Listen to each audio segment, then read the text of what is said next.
So, I wanted to jump on here and talk one on one to the camera and explain how things have happened and how things kind of have happened very fast with getting married. And I know it sounds crazy, but let's just first and foremost establish that we live, like, life in general is crazy. We're sitting around on a flying rock through space.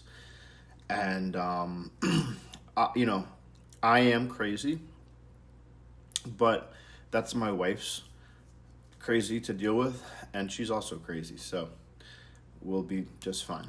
And if you're not crazy, you should be a bit more crazy. And probably the story I'm about to tell you is a little bit crazy as well. So stick along for the ride because we're going to talk about how this happened as crazy fast as it did. So 10 months ago, me and Diana broke up. And we made another video about as to why that happened. And really, the way that happened and the reason why that happened is because God needed to prepare me to be dependent on Him, not to be, halfway submitted to the world, halfway submitted to God. I need to be fully dependent on God. I just ate breakfast, so excuse me if I burp. But fast forward to about a month ago. Diana has been on my heart this whole time over the last 10 months. And for the longest time, I thought that she was in the Philippines, not in the United States. So that was part of what kept me from reaching out because, if she's in the Philippines, she's halfway across the world. Not to say that I wouldn't go halfway across the world to go and get her. But,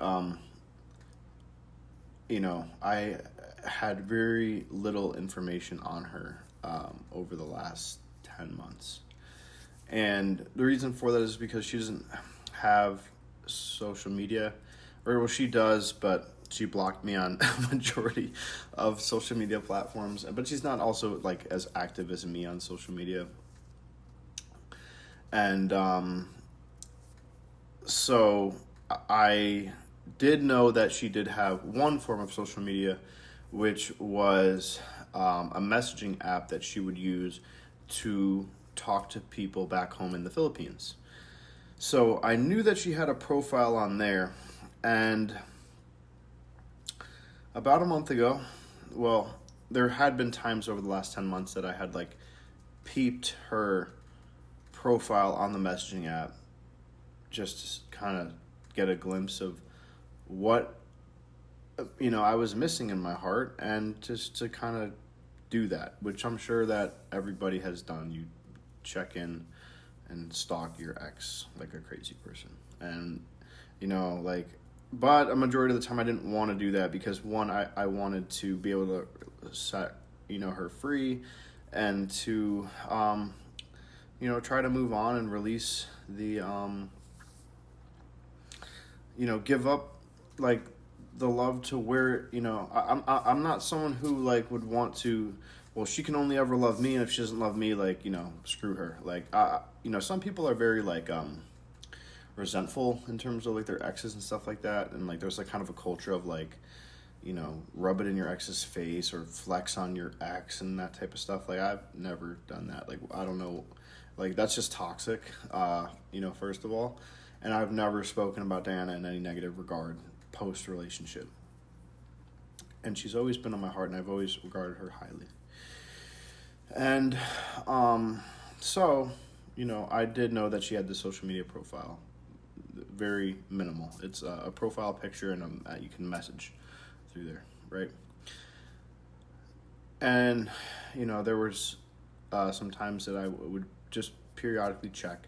But it had been a while since I had really checked in on her. It had probably been a few months at this point. But I still had thought about her, she was still on my heart. And one day I'm on the messaging app, and I'm just talking to someone on there, and let me just say what the messaging app is, because it sounds weird. It's just Facebook Messenger. So Facebook Messenger. Okay, it's almost like WhatsApp. Like with Facebook Messenger, you can message basically anyone in the world, and you know, it's encrypted and all that stuff. So Facebook Messenger is a pretty good messaging app. But all you can really have on there is a profile picture, you know, and then you don't necessarily need a Facebook page to have Messenger. You just can have Messenger. So I knew that she had just Messenger. And, you know, it had been a while since I had checked her out on Messenger to see if, you know, she had updated her profile photo or anything like that, and just to kind of like see how she's doing. And one night I was talking to someone on Messenger, and I was like, I have not checked in to see Diana, like, in a while. And I searched her up. And, you know, I was tempted to do that. And I guess I gave in to my temptation of searching her up. So I searched her up, and then I see her picture. And I can tell it's a recent picture, one, because I could see that she's physically changed, and she's grown, and she's put on some muscle. And then two, I recognize the location of the picture, which was like a gym mirror selfie. And here's the crazy part, where I'm crazy, because I, at the exact same time, had like a very similar gym mirror selfie picture. And that was my profile picture on Messenger and on Facebook. Excuse me.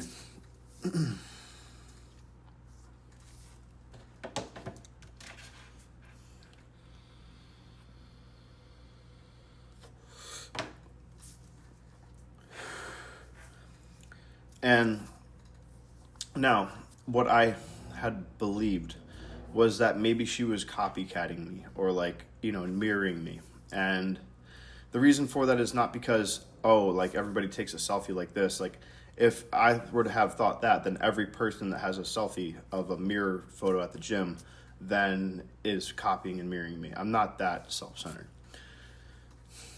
Previously, when I had originally looked her up in maybe January or February or March, she had a profile photo, and it was a Rumi quote. And let me read the quote, and then you tell me if I'm crazy or if I'm sort of justified.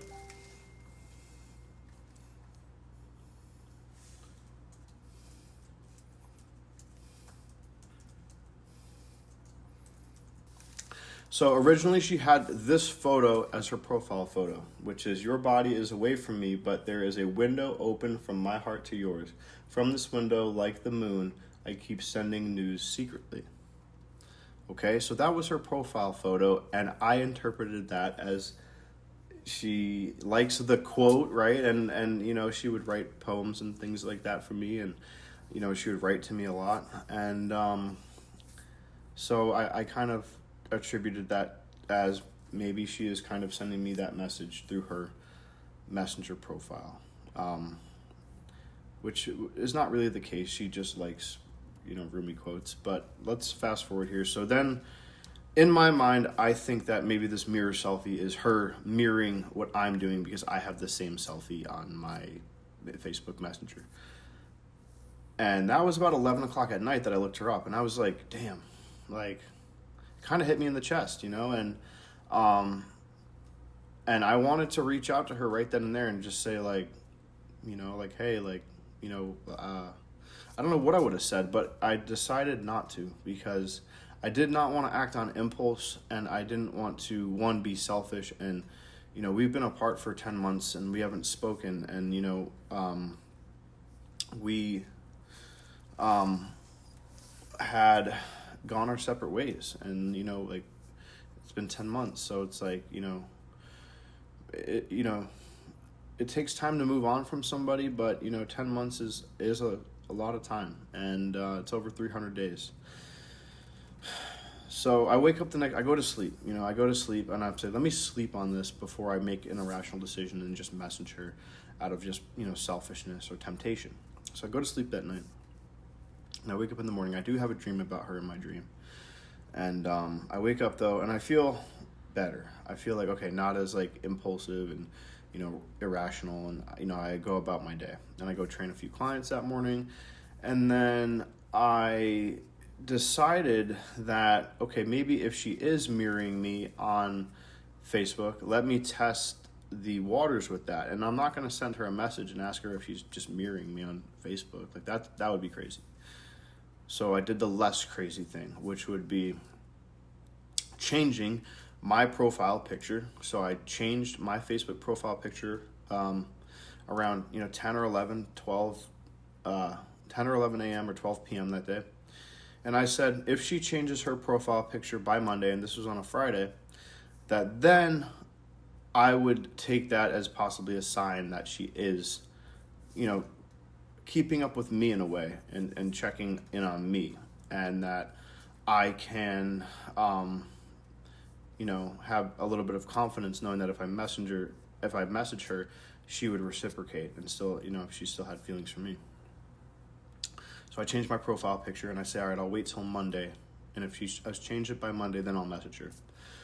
I go train my afternoon clients that day, and I'm off around like 5 or 6 p.m., and out of curiosity, I look her up again on Messenger. And come to find that she has changed her profile picture that same day. So I said, all right, well, I'm going to do what I said I was going to do, because I said if she changed her profile picture by Monday, I would message her, and it's only Friday, and it's only been like 5 or 6 hours. So I send her a message, and I just said, I miss you.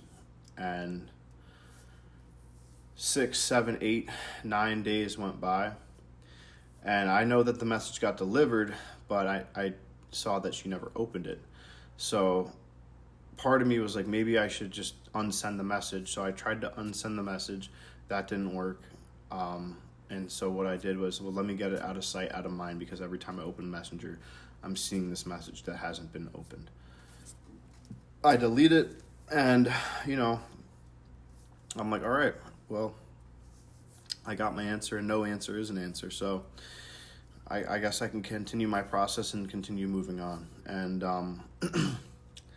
8, 9, 10 days later, after the original message that I sent to her, she sends me a message, and like at this point, it's been a couple of days now since I had deleted our conversation, and it's been out of sight, out of mind, and I'm training one of my clients.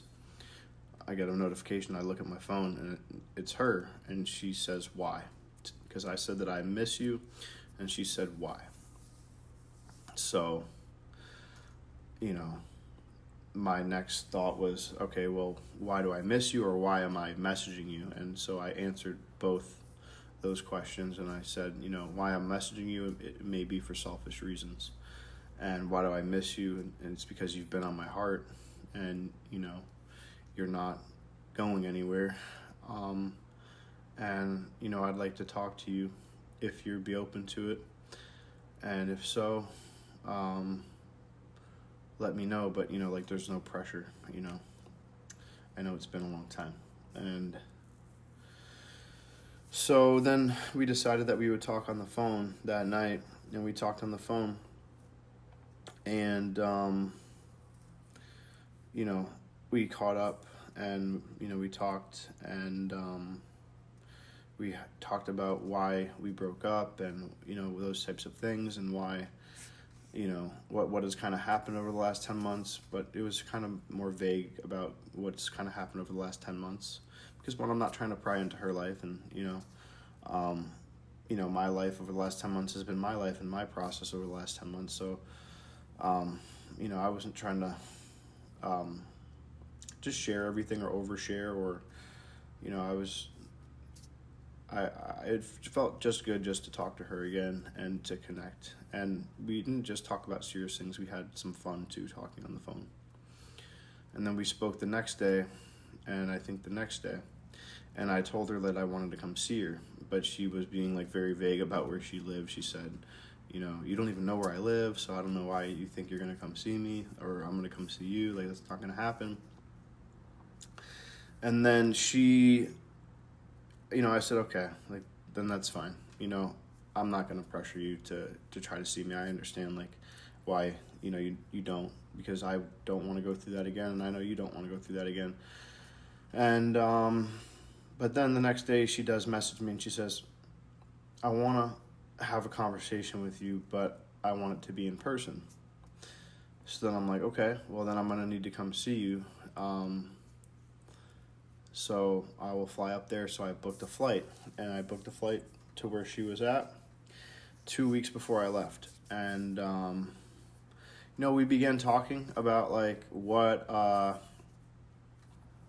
we wanted to do when we got there. We kind of started making little plans and stuff, and we'll go out here, we'll go out to eat there, we'll do this, we'll do that, like all these fun things, which are of course great and like essential for every relationship. Some fun is always a good thing, but like that's what we've always built our relationship on in the past, was kind of just fun. And there was God, but the God was never the center or the focal point of the relationship. The focal point was fun. And when things hit the fan, as they do in life, if you don't have an anchor of God as the center, like it's hard to hold on. And maybe some people are able to make that work without God. And I'm not to say like you need God in your relationship. I do.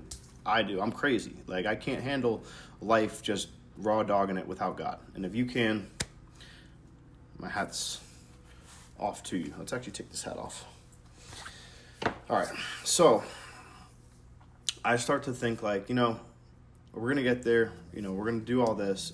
Then what happens? Like we're going to get the same result. This is insane. If we just try to go have fun, do this, and like act like nothing's happened over the last 10 months and act like, just try to pick up where we left off, we're going to find ourselves in this position again.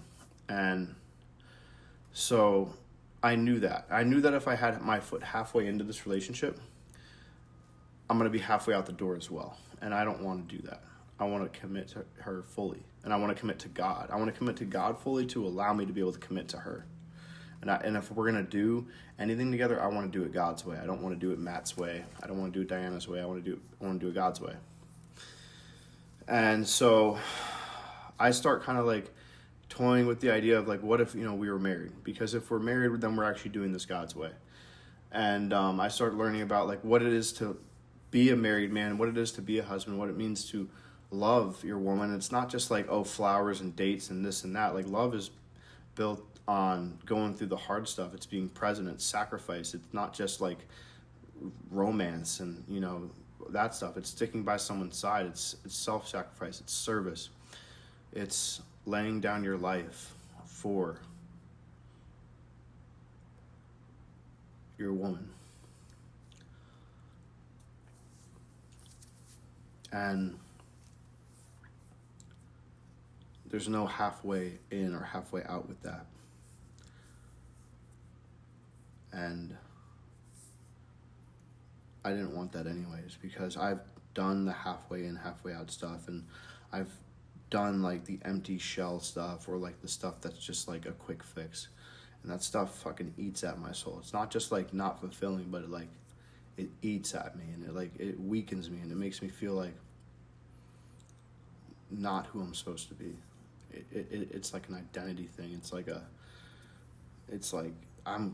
I know I'm like worth way more than what I'm like choosing, and it's just disrespect, and it's self-disrespect. I don't want to do that to myself.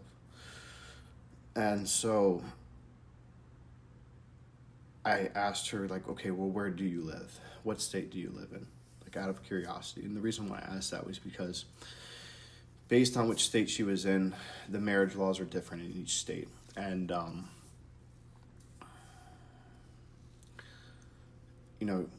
that's what I was in my head, and that's what I was researching at that time. And she told me, which state she lived in, and she asked why. And then I told her, well, because each state has different marriage laws. And she said, well, that's the reason why I wanted you to come here, to talk to you, to have that conversation about marriage with you, not because, she just wanted to come and hang out and have fun, like, because she was thinking the exact same thing as me, that this isn't going to work with just doing this for fun. This is only going to work if we have God at the center of this. And there is a lot more of these God moments that happened along the way. Like, because before we even decided that we were going to get married, I booked the flight for 6 a.m. to Atlanta 11 a.m. It lands at 1 o'clock to Virginia or to DC. And the courthouse closed at 3:30 p.m. Like, so we had to get to the courthouse on time. Everything went on time. And there's a lot of like other little like God winks and like God shots or spiritual experiences that happened along the way and happened along the journey and happened throughout the weeks leading up to us getting married. And it really not just like felt like God was guiding this, but he did make the way for it. And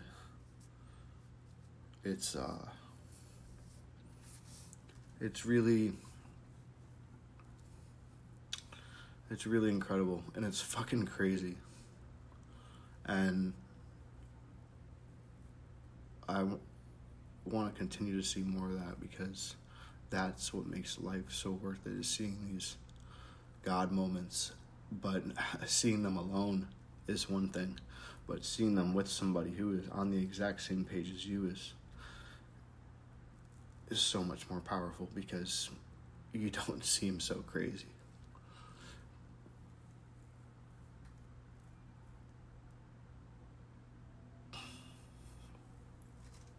So I've got to go train some clients right now, but I did want to talk about that this morning, because it came up this morning for me at a meeting, and that was kind of the topic of the meeting. And I'm just grateful. So let me go train my clients. I'm about to be late, but I'm going to tell my client that I'm going to be late. So I need to get over there. And yeah. Thank you guys. Okay. Peace.